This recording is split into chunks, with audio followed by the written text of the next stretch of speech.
Es ist höchste Eisenbahn.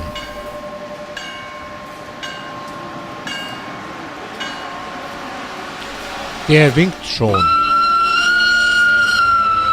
Tja, Gertrud, der Zug ist weg. Warten.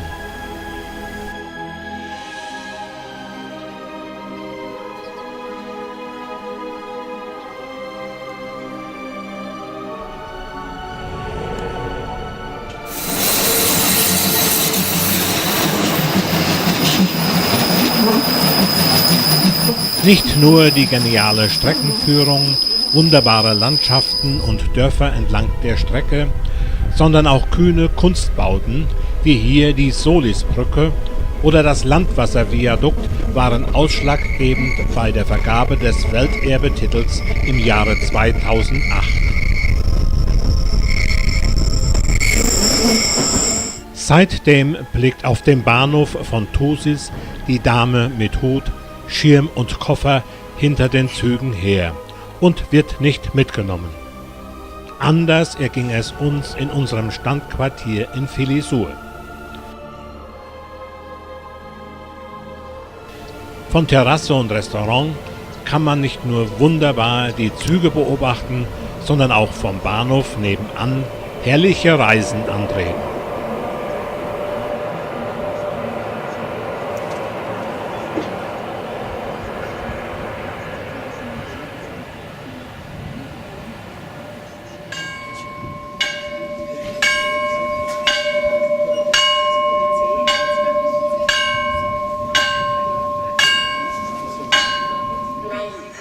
Folgt der Bernina Express nach Poschiavo, Tirano, fahrplanmäßige Abfahrt. Filisur liegt strategisch günstig. Zu Fuß nur eine knappe halbe Stunde entfernt sind das Wiesener Viadukt an der Strecke nach Davos und das Landwasserviadukt an der Albula-Linie.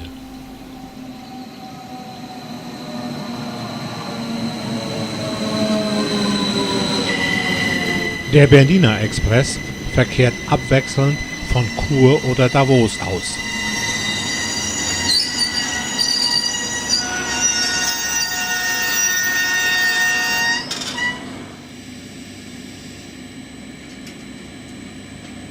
Unsere Reise beginnt.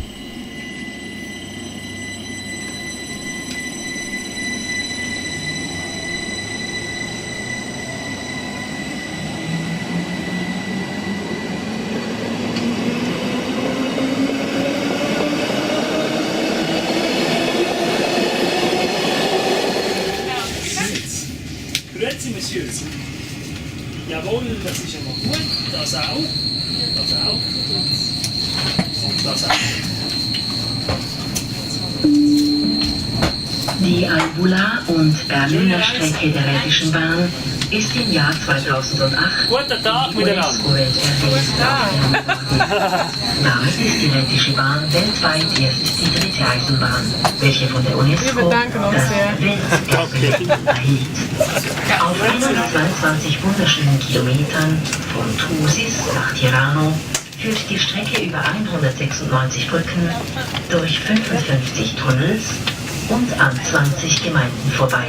Der Bernina Express nimmt nun die große Steigung bis zum Kulminationspunkt in der Mitte des Albula-Tunnels in Angriff. Von Filisur auf gut 1000 Metern geht's hinauf auf 1823 Meter über Meer.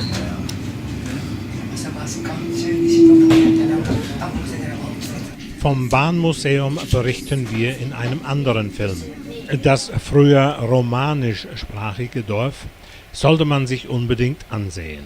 Der aus dem 13. Jahrhundert stammende Römerturm dominiert das Dorfbild. Vermutlich war er Amtssitz der Herren von Greifenstein.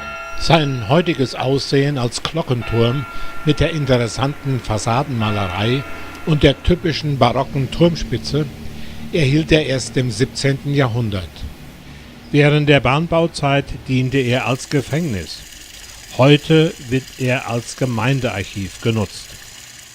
Filisur und Bergün sind wirtschaftlich und kulturell eng mit dem Engadin verbunden.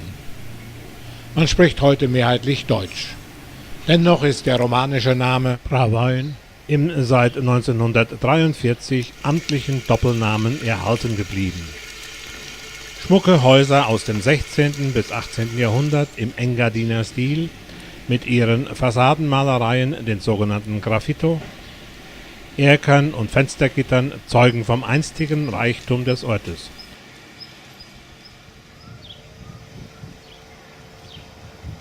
Typisch auch die tief eingezogenen Fenster.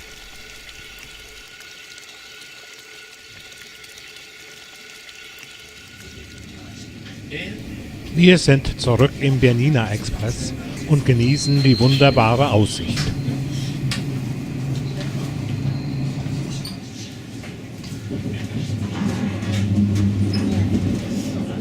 Der Blick erfasst mehrmals Bergün, Bravoin. Denn der Zug windet sich nun in vielen Kehren zur Passhöhe hinauf.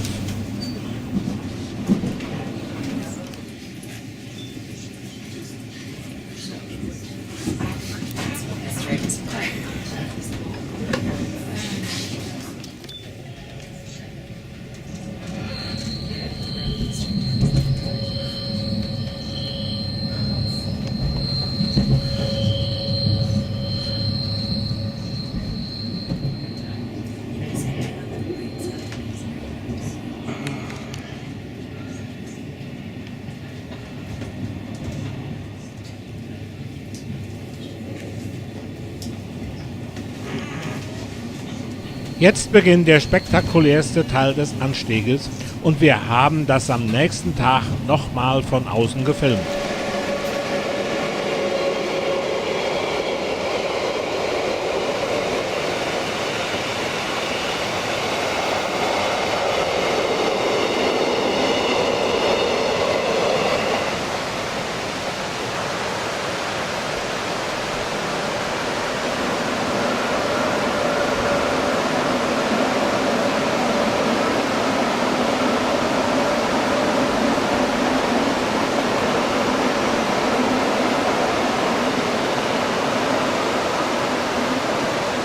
We are now in the most spectacular part of the Albula line. Like a merry-go-round, the train snakes its way higher through spiral tunnels and crosses the valley from one side to the other 4 times. The view from the window becomes disorientating.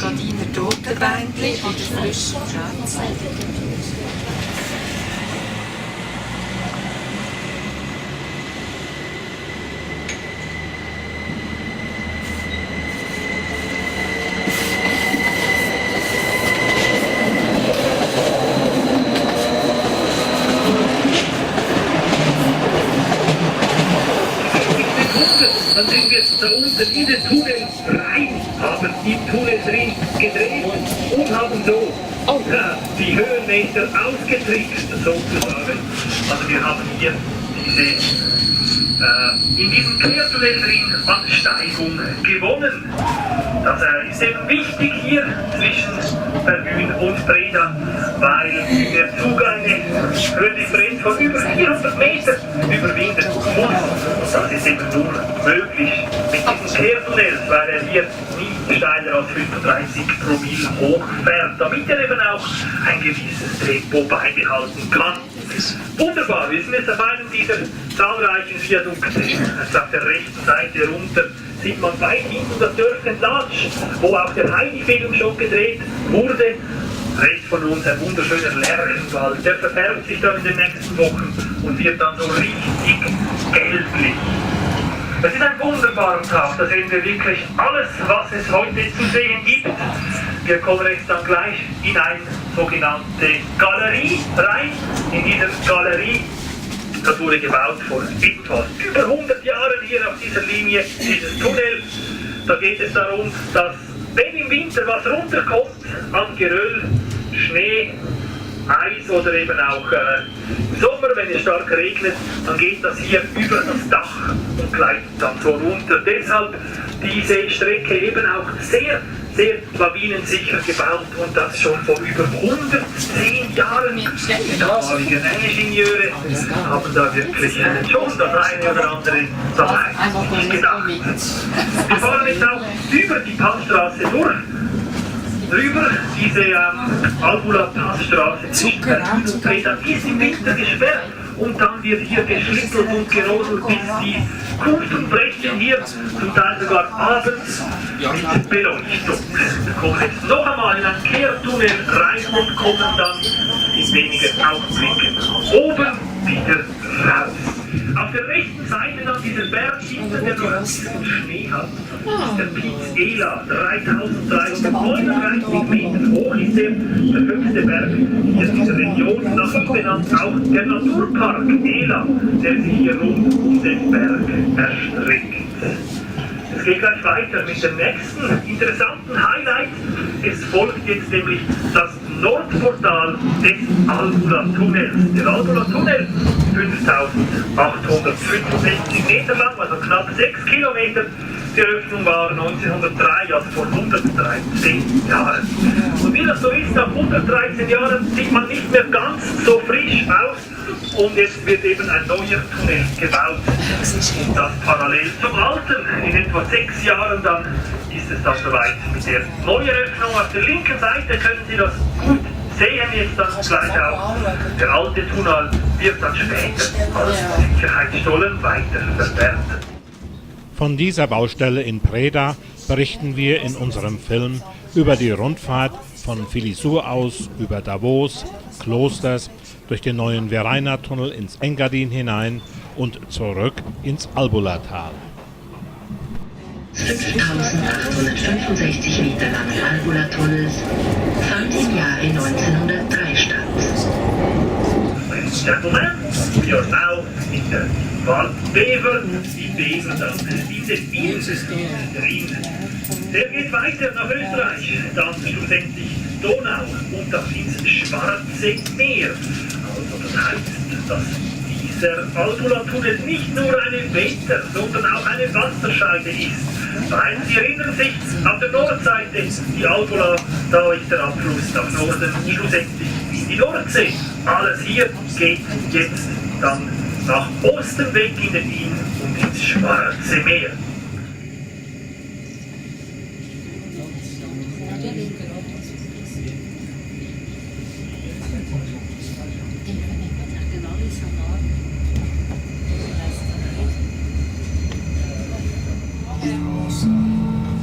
Wir befinden uns im Engadin. In wenigen Minuten fahren wir durch das Engadiner Dorf Bever. Dort trifft unser Zug auf die Engadiner Linie der Rätischen Bahn. Sie verbindet Scuol stündlich mit Pontresina.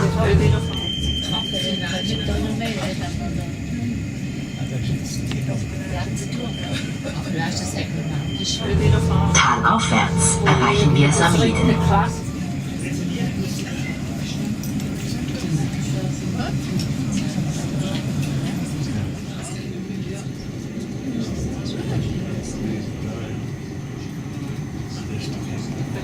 Inzwischen sind wir an Pontresina vorbei und befinden uns auf der eigentlichen Bernina-Linie. Unser Zugchef läuft mit seinen Mitreisenden Erklärungen allmählich zur Höchstform auf. Welch ein Glück, dass so ein Mann unsere Reise begleitet. Jetzt läuft man etwa eine Stunde rechts ins Tal, um zum Gletscher zu kommen. Ladies and gentlemen, this is the station and here on the right side. You can walk 1 hour to the glacier and 1850 the glacier. Hier der Wasserfall fährt Richtung rechts. Jetzt geht etwa eine Minute und dann kommt die weltberühmte Montebello-Kurve, die schöne, interessante Rechtskurve. Wir drehen da über die Passstraße hinweg und dann haben Sie während etwa 2 Minuten einen wunderbaren Ausblick auf den Morterat. Pour le Pic Bernina avec la Meer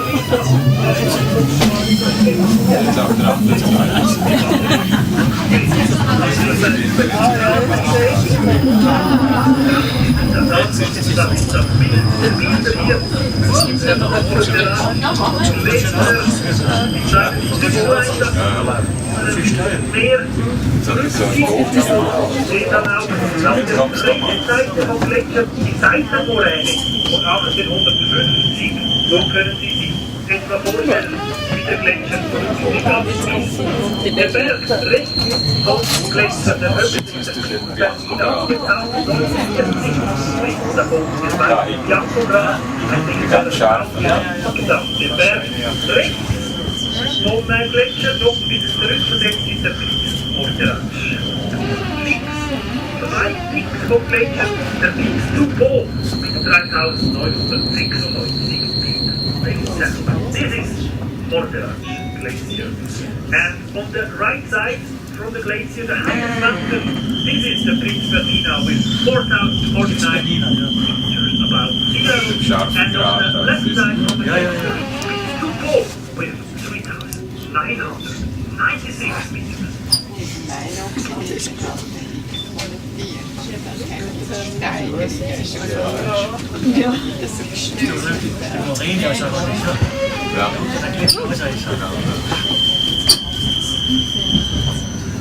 Der Gletscher ist runtergegangen.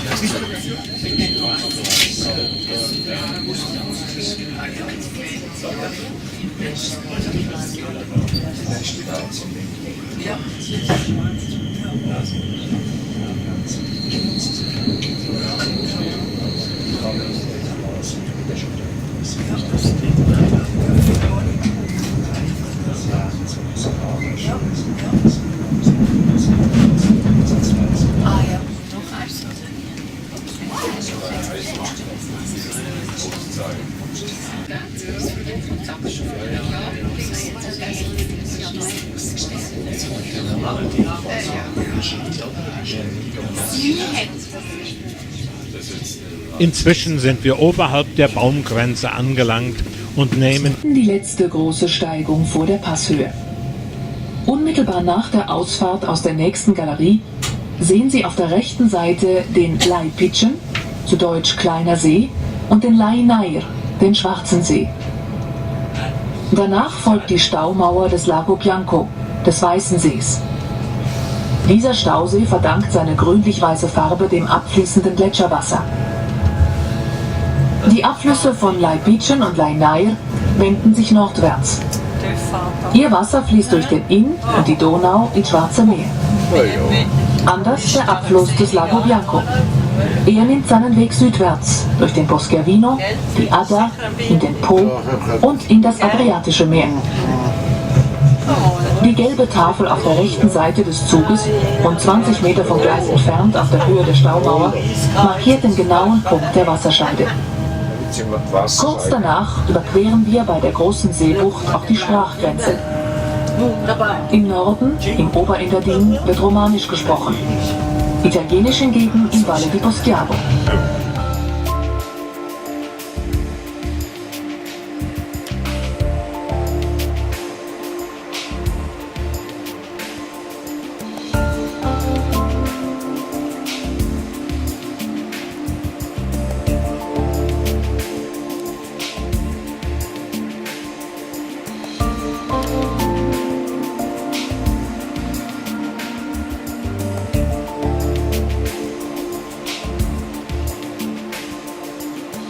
Die Station Ospizio Bernina ist mit 2253 Metern die höchstgelegene Station auf dem Netz der Rhätischen Bahn. Gegenüber der Station und des Lago Bianco sehen Sie den Cambrena-Gletscher und den 3604 Meter hohen Piz Cambrena. Nächster Halt, Ospizio Bernina. Dürfen Sie kurz aussteigen, falls aber bitte bleiben Sie in der Nähe. Überschreiten Sie nicht die Reiseweite durch die Gegend.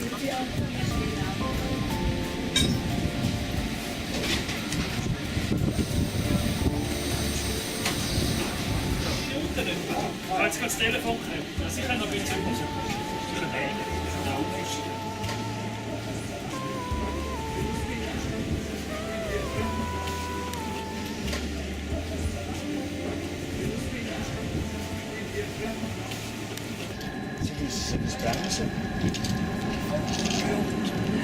Das ist, wenn die Stau ruft, dann sagt er den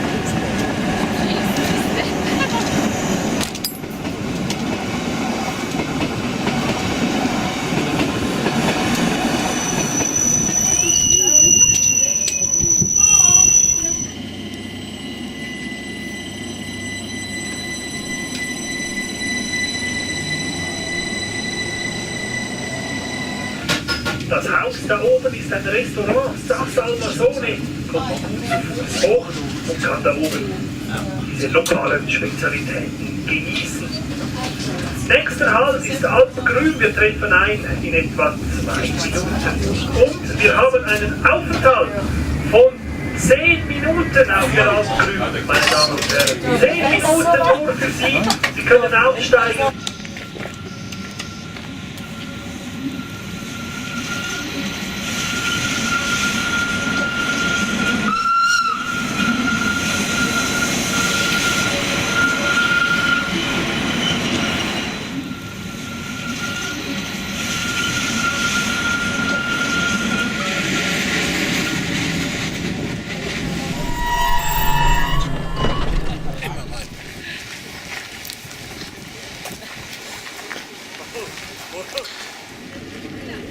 Mal mit dem Bad, dann muss man drauf haben.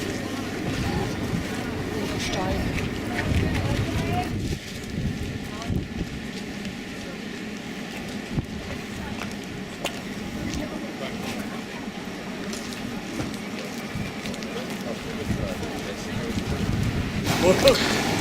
Chef, wo ist der Aperitif? Wo ist er? Ich muss auch immer mal wieder eins machen und die Leute ärgern mich.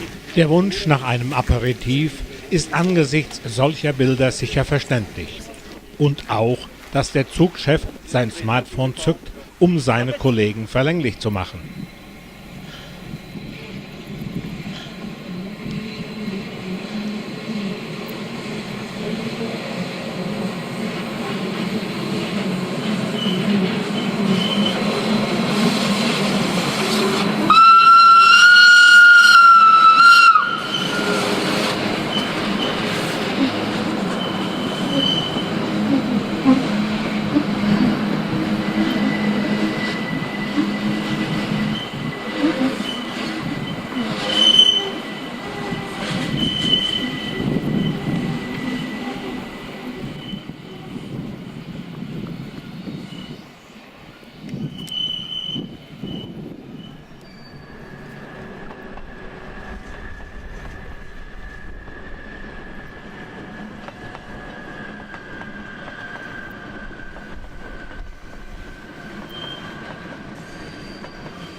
Hier oben auf der Alp Krüm sollte man durchaus schon mal dem Zug nachschauen. Die Landschaft und die unglaubliche Stille genießen, die einen umgibt, wenn für wenige Minuten Züge und mit ihnen die Touristen weg sind.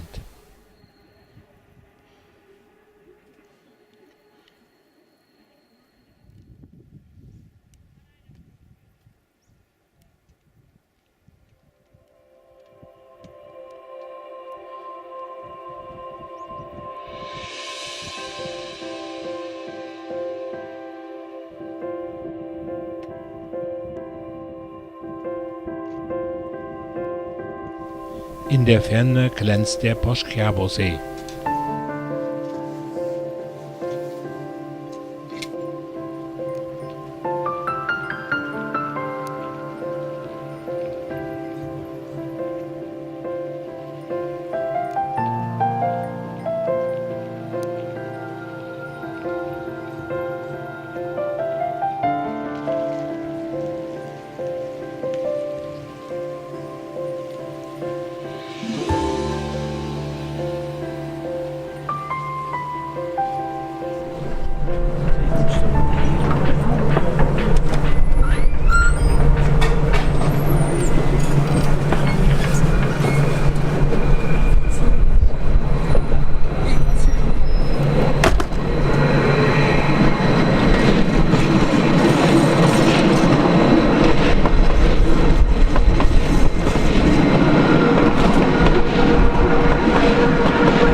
Das markante Gesicht des modernen Allegra-Triebwagens mahnt zur Abfahrt.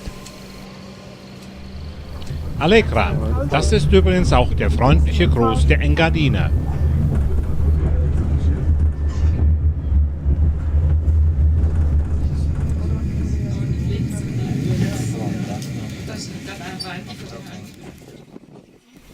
Wir lassen noch einmal den Zug durch diese Kurve fahren, die fast allen Modellbahnern als Vorbild zu dienen scheint.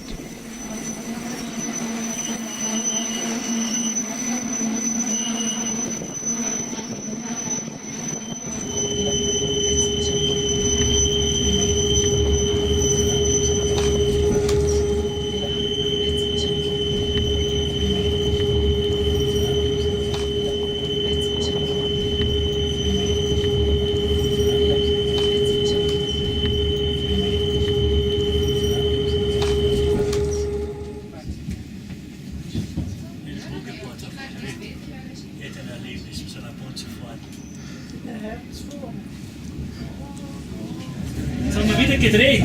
Kehrtunnel, und kommen verkehrt wieder raus. Dieses Gebäude dient übrigens der Stromversorgung der Bahn.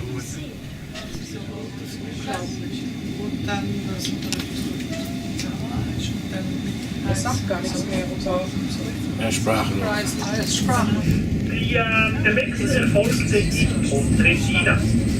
Unser Triebzug, der Allegra, der vorne angehängt ist, der kann beide Stromsysteme fahren. Das heißt, in Pontresina hat er die Flügel runtergelassen und ist dann auf die andere, auf die gleiche Stromfahrleitung, hat er die Flügel, die anderen dann wieder hochgelassen. Wir fahren also wie gesagt mit 70 Promille Gefälle.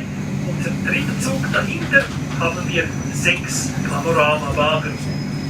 2 erste und 4 zweite Klasse.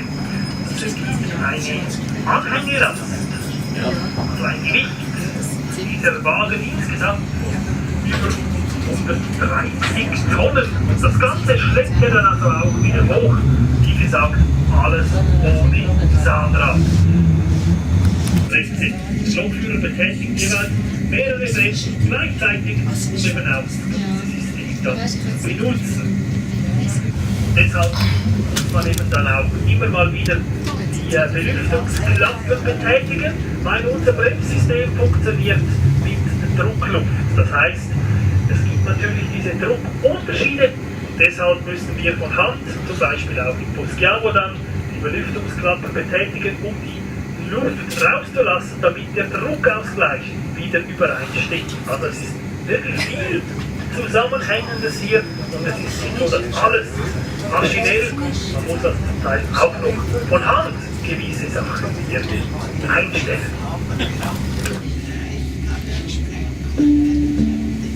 Nächster Halt, Poschiavo. Next stop, Poschiavo.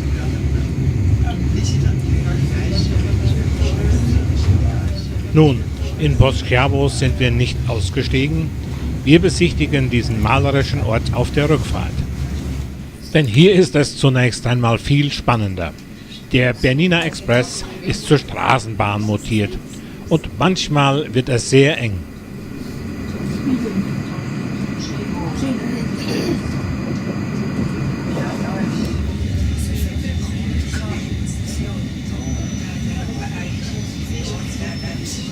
Liprese.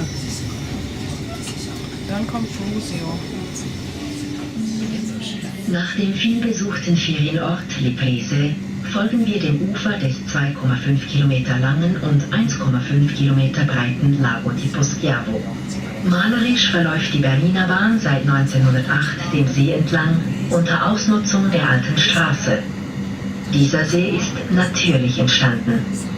Bei einem nacheiszeitlichen Bergsturz riegelten gewaltige Geröllmassen den Talausgang ab und stauten das Wasser auf. Wir nähern uns dem kleinen Ort Miralago. On leaving the popular resort of La Presa, we now follow the banks of Lake Poschiavo, 2.5 kilometers long and 1.5 wide. The train follows a very picturesque route beside the lake. and takes advantage of the old road route. The lake is of natural origin. Following a post-ice age rockfall, huge masses of stone and debris blocked the valley exit and dammed up the water.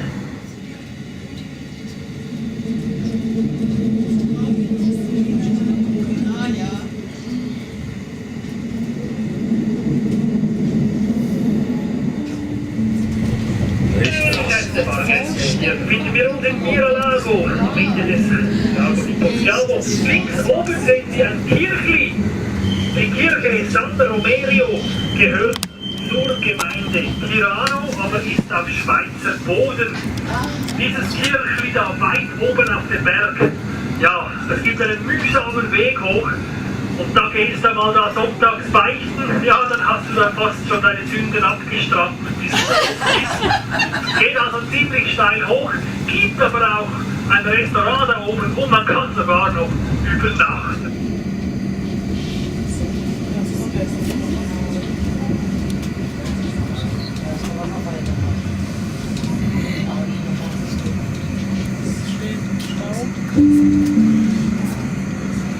Geschätzte Fahrgäste, das hier ist Brusio, die südliche der beiden Gemeinden, hier im Val Poschiavo. Das ganze Tal besteht nur noch aus 2 Gemeinden, der obere Teil des Tals die Gemeinde Poschiavo, der untere Teil die Gemeinde Brusio. Die Grenze war in Miralago am Ende des Lago di Poschiavo.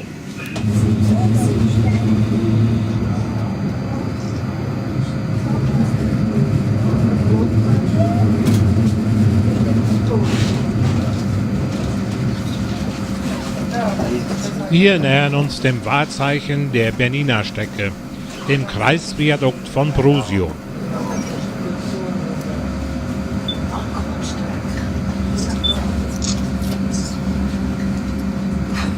Du hast das schon gut im Kopf gehabt.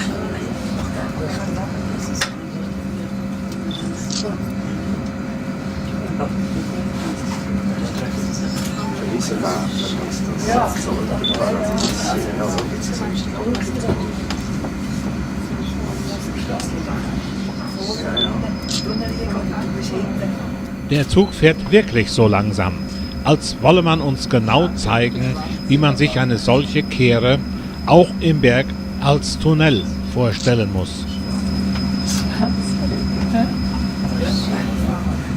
Ja, ja. Gut, einerseits kann er auch nicht um die Kurven herumdüsen.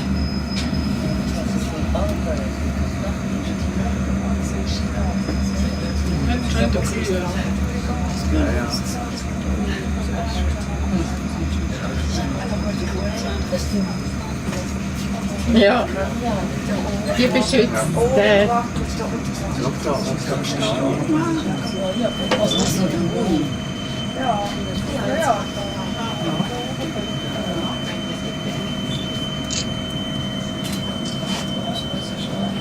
Das ist schon kreisrund. Das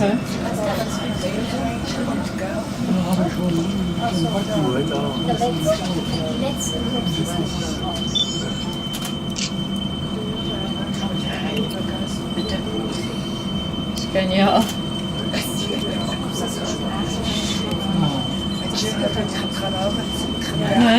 Die meist fotografierte Kuh der Schweiz ist es. Heute. Ja.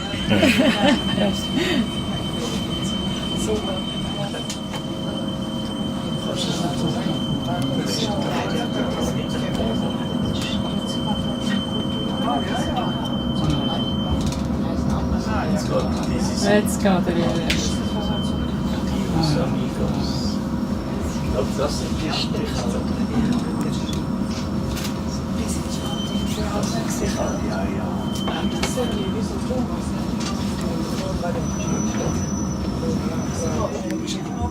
Ja, schön Kästen, ne?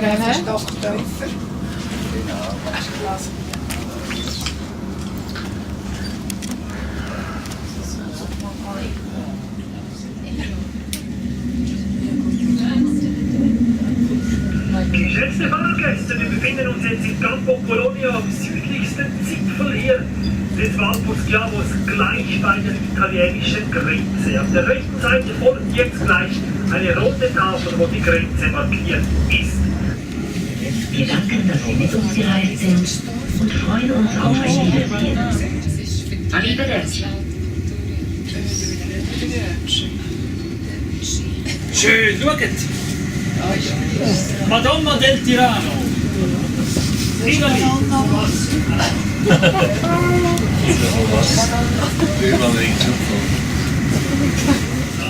Lugano, 14:20 Bus, 15:12 war ich zurück. Ladies and gentlemen, this is Tirano. We arrive now at 429 meters above sea level in Italy. And this is the end station. Very warm outside, nice situation. For the last time here. Thank you for traveling with us. I wish you Nun, wir sind gleich wieder mit dem nächsten Regionalzug zurückgefahren.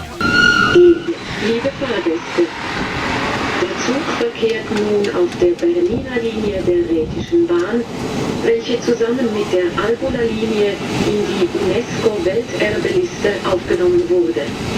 Damit ist die Rätische Bahn weltweit erst die dritte Eisenbahn, welche von der UNESCO das Welterbe-Label erhielt.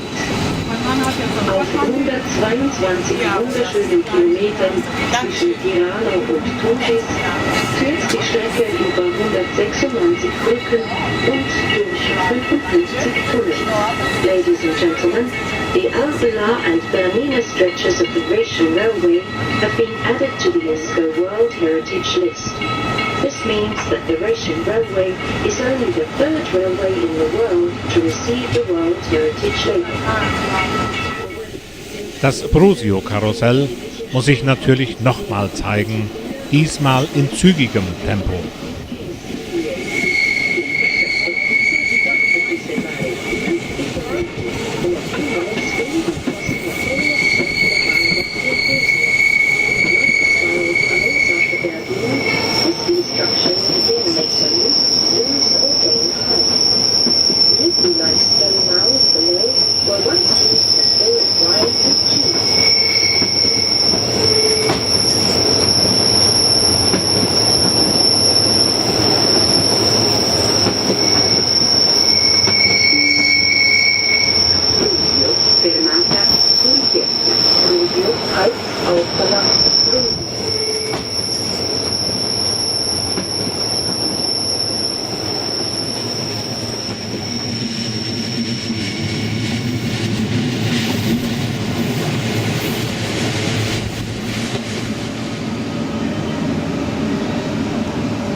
Diesmal sind wir ausgestiegen und es hat sich gelohnt.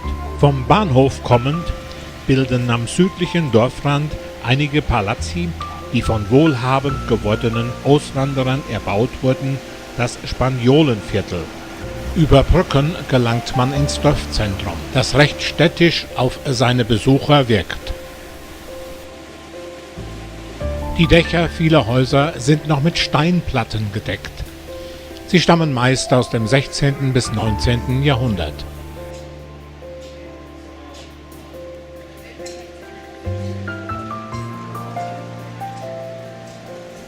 Auf der anderen Straßenseite das Ortsmuseum im Palazzo de Passos Mencotti.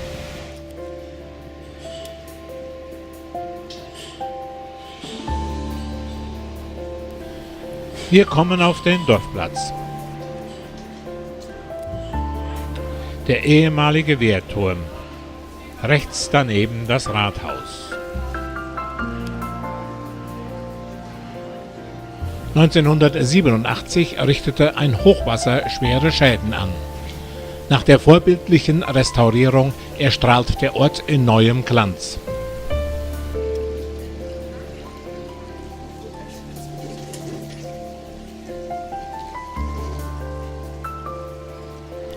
Dem Türmchen auf der Klosterkapelle des alten Frauenklosters wurde nachträglich eine zierliche Zwiebelhaube aufgesetzt.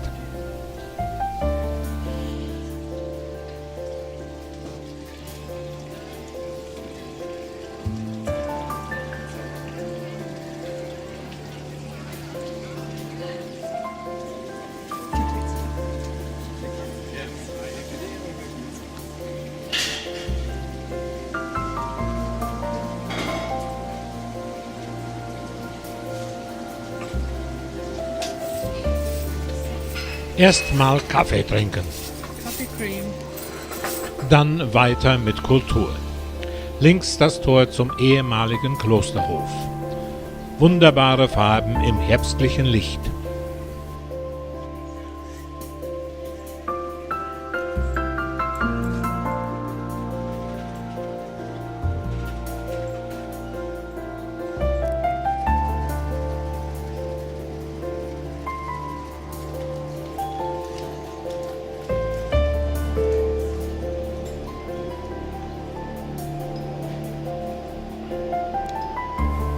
Links im Bild die spätgotische Stiftskirche San Vittore mit ihrem romanischen Turm.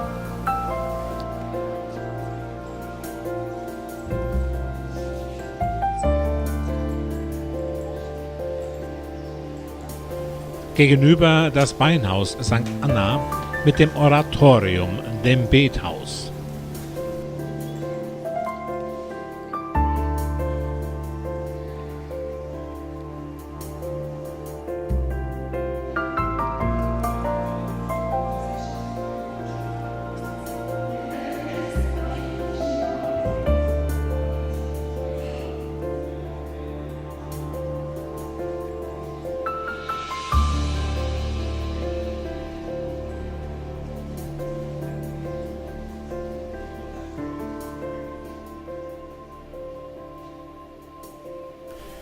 Mit einem letzten Blick auf den Wehrturm und die dahinterliegende evangelische Kirche beenden wir den Rundgang und sind zurück im Zug. Ja, da ist er ja wieder, unser freundlicher Zugbegleiter.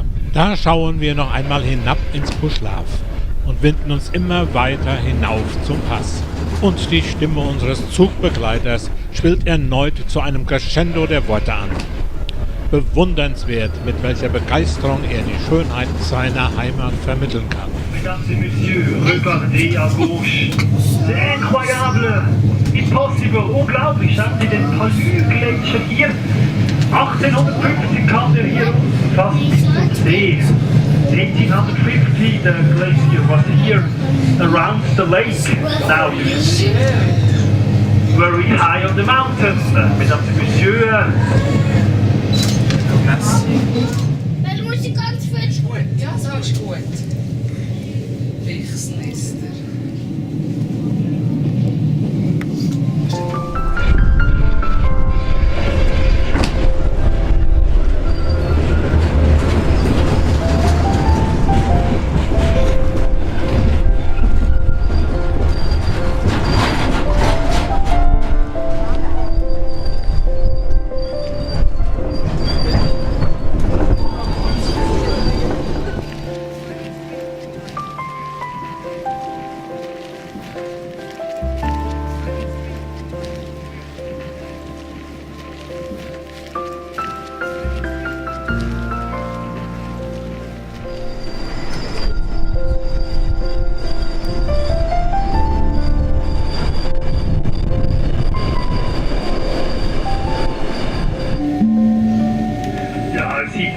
auch farblich wunderschön aus. Hier sieht man bereits die ersten gelben Lerchen, die sich langsam zu färben beginnen. Die Nacht war kalt, die letzte wahrscheinlich auch, und deshalb geht es jetzt langsam los.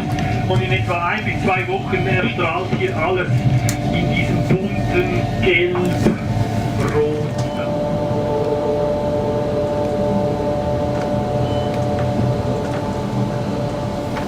Im modernen Allegra-Triebwagen kann man dem Fahrer über die Schulter blicken.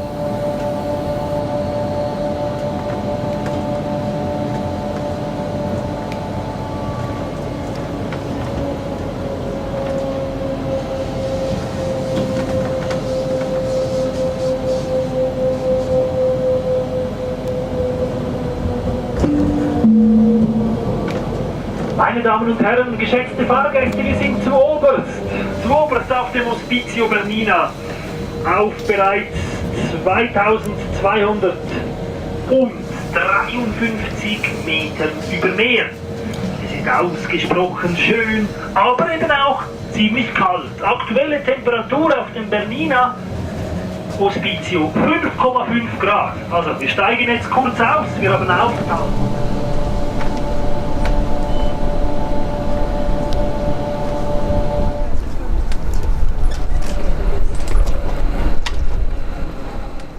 Ist sie nicht klasse, diese Einstellung? Oben blauer Himmel mit schönen Wetterwolken, die Signale, links ein roter Zug von der Sonne beschienen. Doch oh weh, mein Plan ging nicht auf. Die Türen auf dieser Seite waren ordnungsgemäß verriegelt. Die Gertrud stieg auf der richtigen Seite ein und ich hatte endlich mal 1 Stunde lang Zeit, die Dinge zu fotografieren, die einen Film interessant machen. Es folgt der Regio nach Pontresina, St. Moritz, fahrplanmäßige Abfahrt 14:21 Uhr.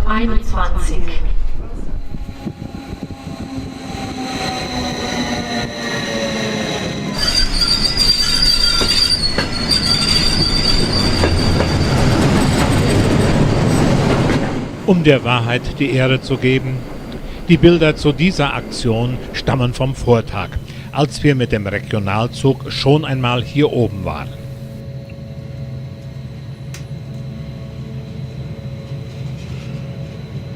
Und jetzt beginnt unsere Talfahrt in Richtung Engadin. Jetzt folgen die Seen hier, die dunkleren der Leinaer, und diese Seen hier haben eben Quellwasser, deshalb sind sie dünkler, fließen nordwärts und schlussendlich, wie gesagt, da ins Schwarze Meer.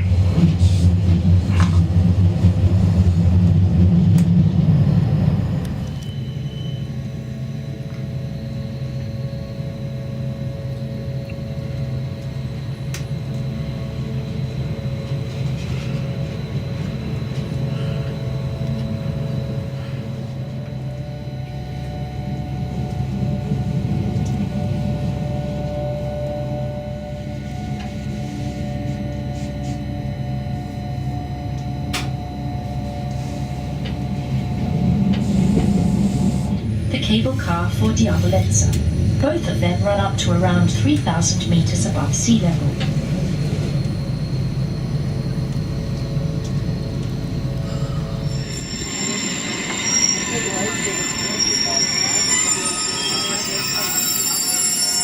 Da ist sie ja, die Gertrud. An der Station Diavolezza hatten wir uns verabredet. Vor fast 25 Jahren waren wir da oben schon einmal. Jetzt sehen Sie Fabriken links, den Piz Bernina mit 4049, der höchste, weit und breit. Jetzt folgt dann die Gruppe da um den Piz Zupo. Der Piz Polü wäre dann ganz links, den sehen wir nicht, aber dafür folgt jetzt der Morteratsch. Eindrücklich, Morteratsch Glacier. Now it's the perfect light. Now it's the perfect light for make picture on the left side.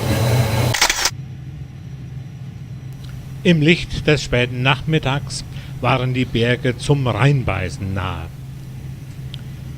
Und das ist keinesfalls in Zeitlupe gedreht.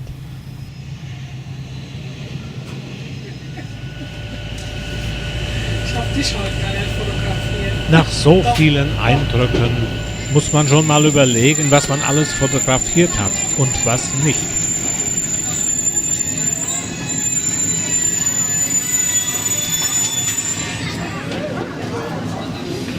Nach der Erstbesteigung des Fitzwilhelmina im Jahre 1850 erlebte Pontresina einen ersten Aufschwung. Gleis 3 der Regio nach St. Moritz, fahrplanmäßige Auffahrt 16:01 Uhr.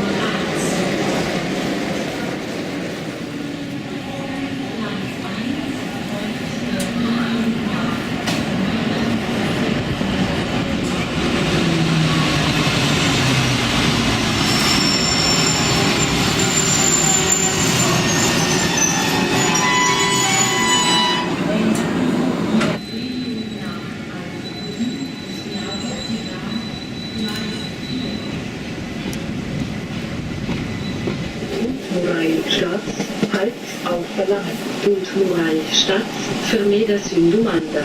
Und Morail-Stadt, Request Stop.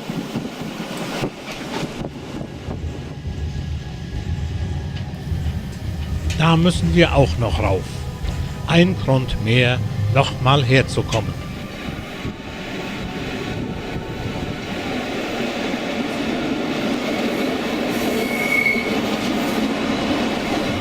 Wir beenden unseren Reisebericht hier, in St. Moritz. Denn da steht ja schon der Glacier-Express, in den wir morgen einsteigen werden. Aber das ist eine ganz andere Geschichte. Wir bedanken uns bei der Rätischen Bahn und ihrem Zugchef, dessen hinreißende Kommentare diesen Film nicht zuletzt so eindrücklich gemacht haben.